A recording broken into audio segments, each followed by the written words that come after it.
L'ensablement du lac, c'est un processus naturel.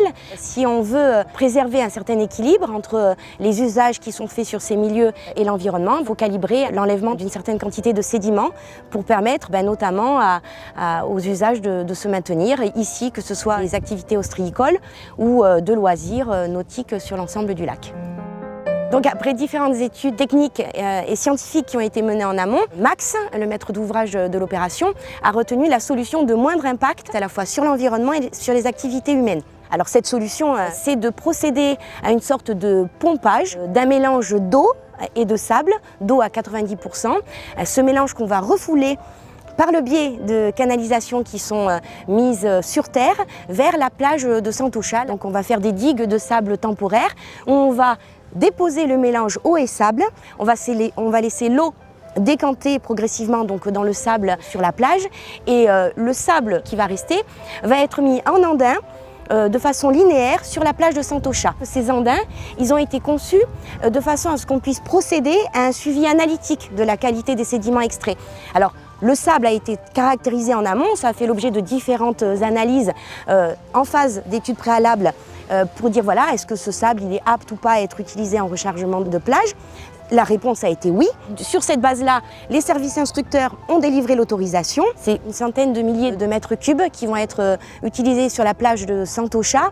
Le reste étant employé, donc le secteur le plus au nord de la zone de dragage, va être utilisé pour reconstituer des herbiers de zoster.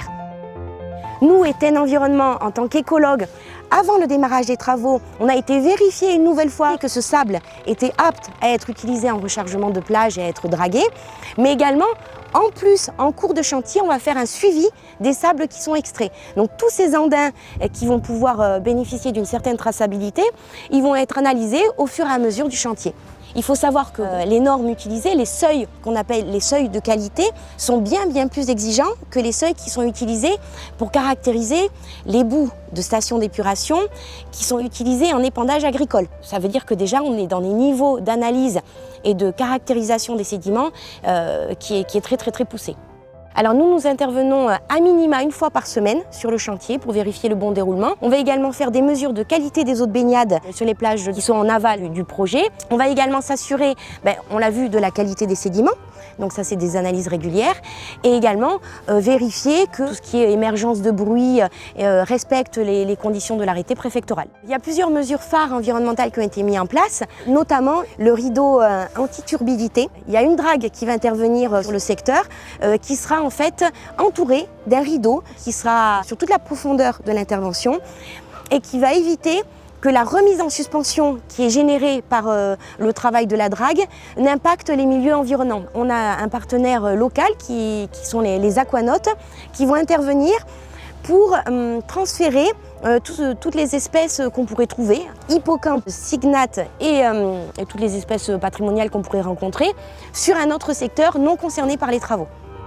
La conception du périmètre s'est faite de façon à éviter les habitats naturels d'enjeux forts d'un point de vue écologique et environnemental, notamment les zones de vasières et c'est également les zones de zoster, qui est une algue protégée. Et donc on a mis en place des bouées blanches pour le signaler. Donc il y a des suivis qui vont être faits la première année immédiatement après les travaux et ensuite tous les 5 ans, et notamment un suivi spécifique sur les herbiers de zoster.